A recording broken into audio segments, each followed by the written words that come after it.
Whoops.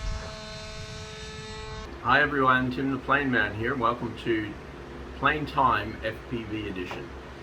So as I've been getting back into this hobby and getting into radio controlled flying, one of the things I've discovered is the world of FPV, or first person view, which is basically having a camera on your plane and being able to see from a pilot's eye perspective, to watch the plane as it's flying, or even fly the plane from a first-person view perspective.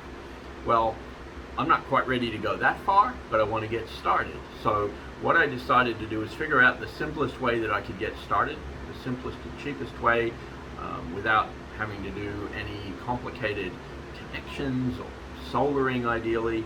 And what I figured out is well, one way that is very simple and it works.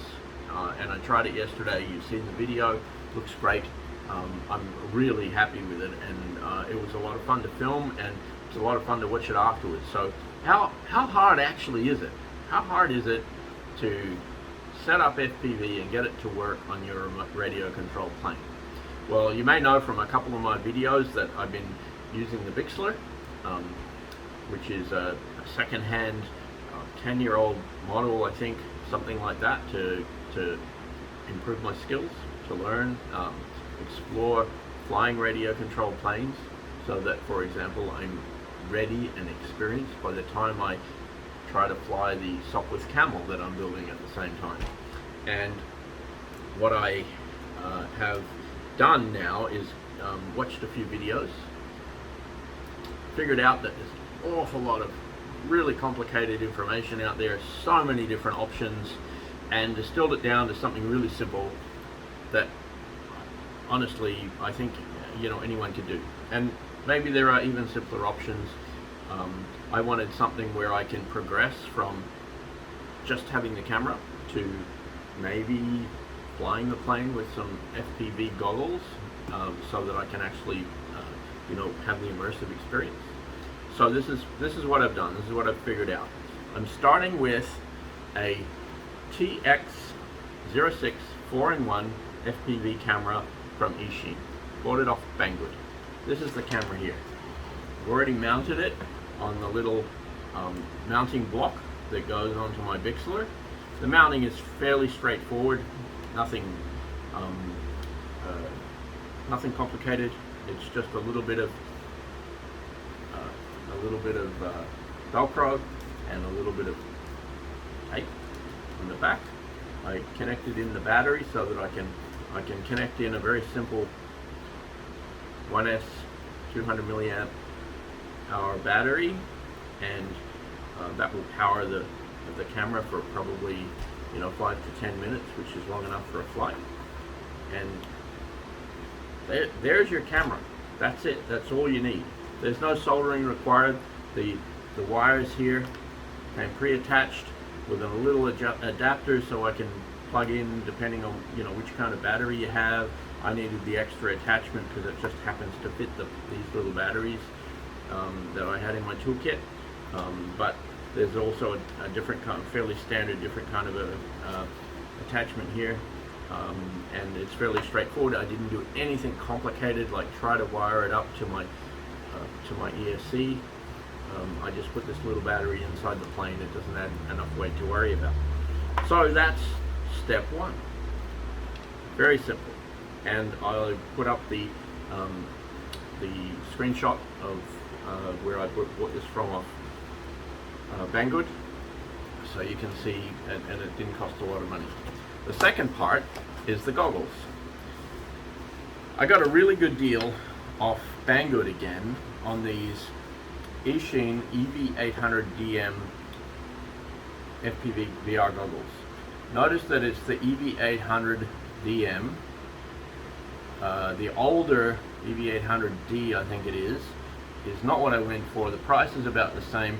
These, the front doesn't come off, but they're better for those of us getting a little older, or maybe a little visually challenged. It has a variable adjustment for your focus, and you can wear glasses. And I've tried it and I needed it. I've put the glasses in, and it's great. And in addition, which I'll also post, there's a optical attachment for someone who needs even more help with being able to see the screen. So they've taken all that into consideration, which I actually think is awesome. So very simple and straightforward. The goggles here, out of the box.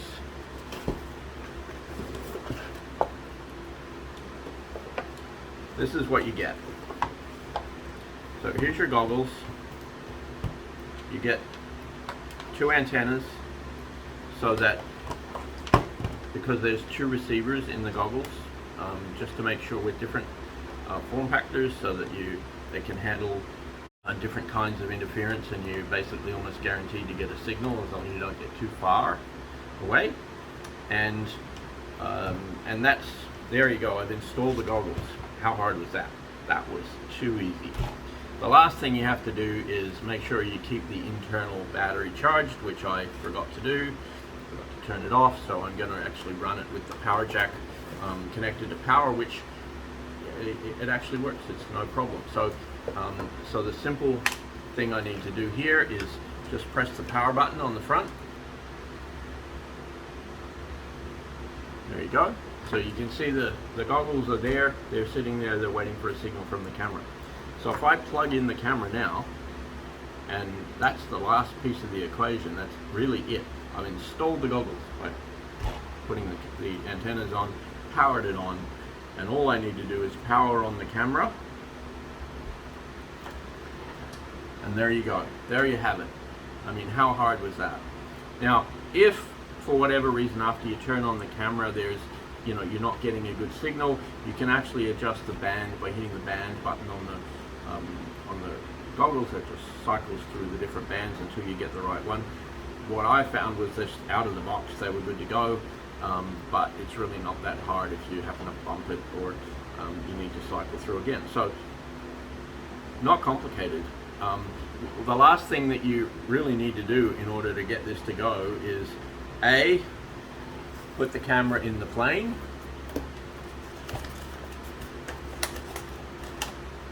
and B, hit the record button on the goggles, and you should see the red dot appear on the screen, and you're recording. You're ready to launch this thing into the air, and you're ready to launch this thing into the air and start to fly. There's the end of the story. And so you can see the video now. I'll put the video up. I had the GoPro on my head.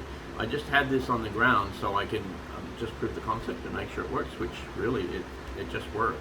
And it's a lot of fun. And next step will be, maybe not right away, a little bit more practice. We'll see about trying out the FPV goggles, actually flying the plane.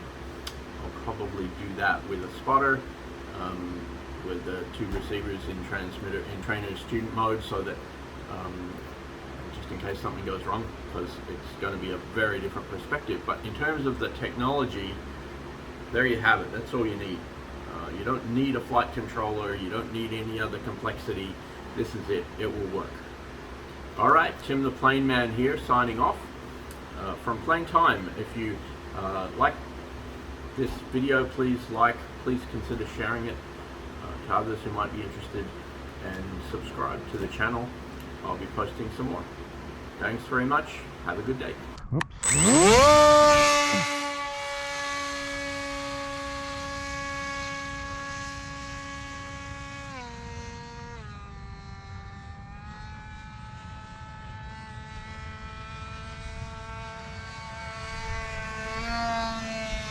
Whoops.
No timer.